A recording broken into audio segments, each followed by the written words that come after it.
What's up guys, Gemma here and back again for another video, and today it is time to talk about those video games that defined my childhood. This was a topic that one of you good people asked for me to cover, so I thought, you know, I'm going to listen to what you guys want and I'm going to give you some of the content that you want, or at least hopefully want, and as ever, I want you to let me know your list of 5. If you haven't got 5, that's okay, but I'm going to go with 5 video games that really defined your childhood. Let's take a look at mine.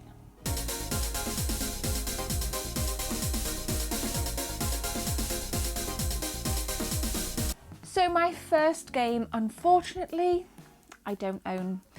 And the reason I don't own it is because I don't play big boxed PC games. But that game is Doom. I'm going to go Doom on the PC, and specifically the PC version, because back around, I think in the mid-90s, we had a store that had a ton of PCs showcasing some of the best video games of that time, and Doom was one of them. So in the summer holidays, my friends and I literally could barely kind of see the top of the PC, you know, the kind of keyboard. We went up there and we played the hell out of Doom for free in this store the entire summer. Now I can still see those memories and those times in my head as if it was yesterday. Doom is such a significant video game. I think not just for me, but for many people, and not just on the PC platform, but on many platforms. Somebody mentioned on my live stream, I think it was 2 weeks ago, that Doom on the PS1 was their favourite port. So this game clearly resonates with thousands of gamers, probably millions of gamers. It has warm memories for me, and it was one of the first person shooters I ever played. And I think my love of horror as well, even from being a little girl, I used to kind of watch Nightmare on Elm Street when I was a little girl, God forbid, you know, that kind of whole notion of like being in control, first person, horror, and my little kind of self was just so engrossed. So that is the first game that really resonated with me. And we got 4 more. I do own these. They're right here. Let's continue. Okay, it's a bit of a weird one. In fact, we'll start with the 16-bit stuff. We'll kind of go in order here. Okay. Christmas 1992, my stepsister had a little knock at the door, and her dad was there with a Sega Mega Drive with 3 games. Sonic 1, Altered Beast, and Michael Jackson's Moonwalker. Now, we played the hell out of those 3 games, but Michael Jackson at the time, you know, the early 90s, was probably at one of his high points, I would say. And with this having like the music in it, you know, rescuing, you know, you had to rescue that little girl because we just watched Moonwalker on VHS. So it was kind of like, wow, we're kind of like playing this movie, and it was so cool. And literally we just spent hours upon hours playing Michael Jackson's Moonwalker on the Sega Mega Drive that Christmas. Altered Beast was probably one that we played the least of, Sonic in close second. But this was something special for me. This was something, it kind of fell out of the box for its time because Michael Jackson was so famous. Like, I couldn't believe that there was like, we could have this on a Sega Mega Drive, like this amazingly famous person with some kick-ass music. We can play on our home console. So I think like, well, how old would I have been in 92? So I would have been like 9. So I was blown away. And I still think this is a great game to this day. It goes for a fair few quid, around 30 quid, 25 to 30 quid this goes for. Loved it, Christmas 92. Did you? Okay.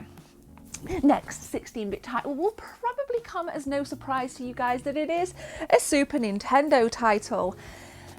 If you know me, you'll know my favourite game of all time is Super Mario Kart on the Super Nintendo. Now, I probably got bullied quite a bit.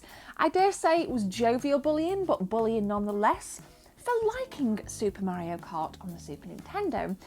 This was, for me, when I was growing up, not a lot of people were as passionate about this game as what I was. I used to kind of want to trade my friends, like, I was like, I'll give you 4 games if you give me Mario Kart. And they were like, no, go away. You know, it's not that good of a game jam. Everybody else was starting to move into the PlayStation 1 and I was still hooked on Super Mario Kart. It's the first Mario Kart of the series, and for me, it's definitely the most memorable.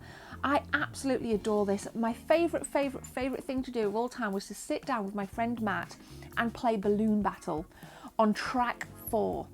Like, I could not get enough of Balloon Battle. Like, I could have just sat and played it for like 10, 12 hours a day, just over and over and over. Again, similar what I said about the PC, on Doom on the PC, I can see it as though it was yesterday, and that's why I feel as though it's defined me. You know, it resonates, it hits that nostalgia nerve within me. I think now, as far as this goes, I don't have as much passion for this now as what I did back in the day, but nonetheless, I mean, God, what would the Super Nintendo have been without Super Mario Kart? Maybe you didn't like it, maybe you did. Let me know in the comment section below. Okay, this next one's a bit of a weird one. You're going to be like, what in the hell is this girl on about?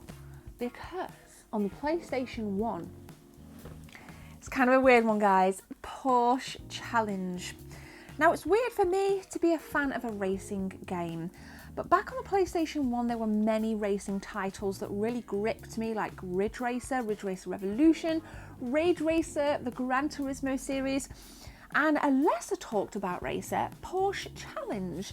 Now, the last Christmas I spent at home, my brother was lucky enough to get a PlayStation 1. 3 titles included: Crash Bandicoot, revolutionary for the time, International Superstar Soccer 97, and Porsche Challenge. And I think what blew me away out of all of those 3 titles were the graphical ability on Porsche Challenge. Now, this was one of the first times I had in my life to get to grips with a PlayStation 1. So remember, we'd just come out of the 16-bit era into the 32-bit era, and I don't think there's ever been or ever will be a graphical upstep than what we saw back then. So coming into this, kind of looking at this car thinking, is that real? You know, because there's no kind of bright popping sprites like what we had, you know, within the likes of Super Mario Kart, for example. So I was blown away at just how real this looked, and it's one of those moments in my gaming little kind of career, if you would, that I will never forget.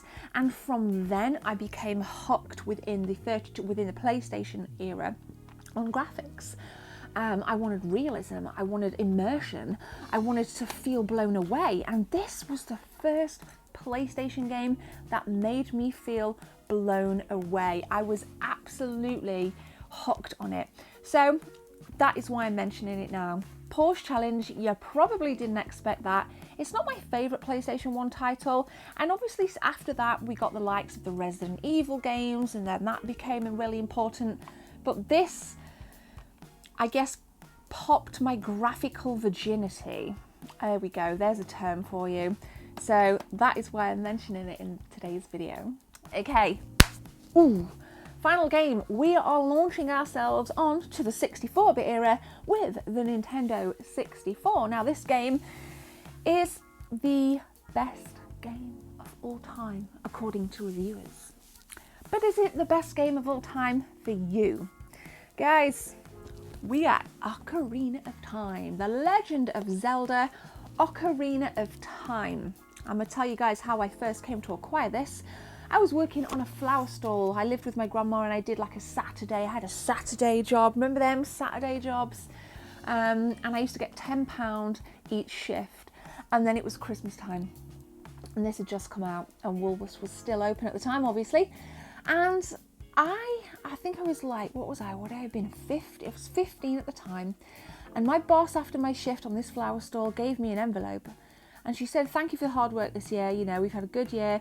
And I opened it and it was £100. Now, when you're 15, in 1998, £100 felt like, oh, fuck, I'm going to buy a house. Like, I'm going to buy the world with this. But within about 20 minutes, that £100 turned into 2p, okay? And the reason it turned into 2p is because I ran to Woolworths and I purchased The Legend of Zelda Ocarina of Time for $49.99 and Banjo-Kazooie on the N64 for $49.99, leaving me 2p change. So I went home and I got home about 5 o'clock and I just lay in bed with a CRT TV television in front of me and was like, wow. That moment when you first see Kokiri Forest for the first time and you see Navi and you see the Deku tree and you're just like, Porsche what? You know, Porsche what? Like, again, it's kind of like that flashbulb memory. You can see it, you can feel it, you know where you were. And I was like, this is unbelievable. And still to this day, I think Ocarina of Time has stood up very well on original hardware. I know we had a re-release on the 3DS, but let's talk about the original hardware. It still looks really, really good. The whole game was phenomenal and it was jaw-dropping and it was full of variety, and we had the introduction of Epona, and there was just so many twists and turns in this game, and there's so much about Ocarina of Time that it's just been so significant, I think, for future Zelda games. I love it. I'm proud of this game, and I had nothing to do with its development, but I'm proud that it's a part of me. So let me know in the comment section below what you think about Ocarina of Time. Guys, there we go. Wow, that felt great to film. I hope you enjoyed watching this as much as I did when I filmed it. It's important that I think we perpetuate these kinds of memories and we keep it alive, and don't ever forget what defines you as a person. For me, gaming it helps me with my mental health. It helps me even with my physical health because it kind of motivates me. If my mental health is good, I do more exercise, and I love my exercise, and it kind of perpetuates, and you know, I work hard for this and I'm so proud of it, and I'm so proud to be a part of this community, and I'm so proud that these games are part of my childhood. So thank you very much for watching. Please punch that subscribe button if you like consistent YouTubers like me, and people like me, YouTubers that will talk to their audience, and I respect you guys so much, so thank you for helping me. You guys are just as much a part of me as these games in many ways, so thank you. I hope you have a great day. I will be back with another video on Wednesday. My name is Gemma. Take care. See you soon.